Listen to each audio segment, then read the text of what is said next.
In continuing the story from last week of the Arabian Nights, Scheherazade gets married.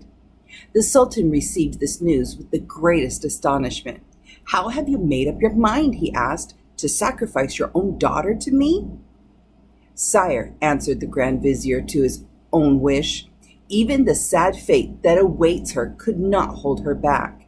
"Let there be no mistake, Vizier," said the Sultan. "Remember, you will have to take her life yourself. If you refuse, I swear that your head shall pay forfeit." "Sire," returned the Vizier, "whatever the cost, I will obey you. Though a father, I am also your subject." So the Sultan told the Grand Vizier he might bring his daughter as soon as he liked. The Vizier took back this news to Scheherazade, who received it as if it had been the most pleasant thing in the world. She thanked her father warmly for yielding to her wishes, and seeing him still bowed with grief, told him that she hoped he would never repent having allowed her to marry the Sultan.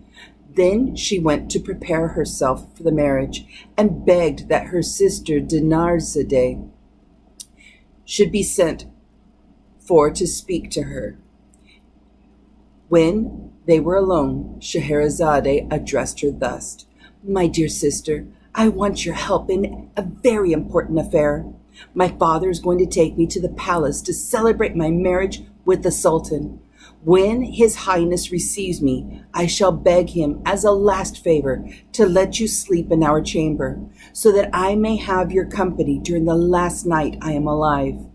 If, as I hope, he grants me my wish, be sure that you wake me an hour before the dawn, and speak to me in these words: 'My sister, if you are not asleep, I beg you, before the sun rises, to tell me one of your charming stories.' Then I shall begin, and I hope by this means to deliver the people from the terror that reigns over them." Dinarzade replied that she would do with pleasure what her sister wished. When the usual hour arrived, the Grand Vizier conducted Scheherazade to the palace and left her alone with the Sultan, who bade her to raise her veil, and was amazed at her beauty. But seeing her eyes full of tears, he asked what was the matter. "Sire," replied Scheherazade, "I have a sister who loves me as tenderly as I love her.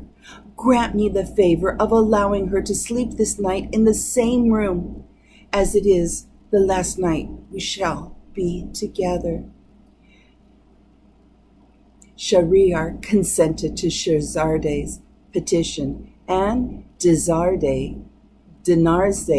was sent for. An hour before daybreak, Dinarzade awoke and exclaimed as she had promised: "My dear sister, if you are not asleep, tell me, I pray you, before the sun rises, one of your charming stories. It is the last time I shall have the pleasure of hearing you." Scheherazade did not answer her sister, but turned to the Sultan. "Will your Highness permit me to do as my sister asks?" said she. "Willingly," he answered. So Scheherazade began.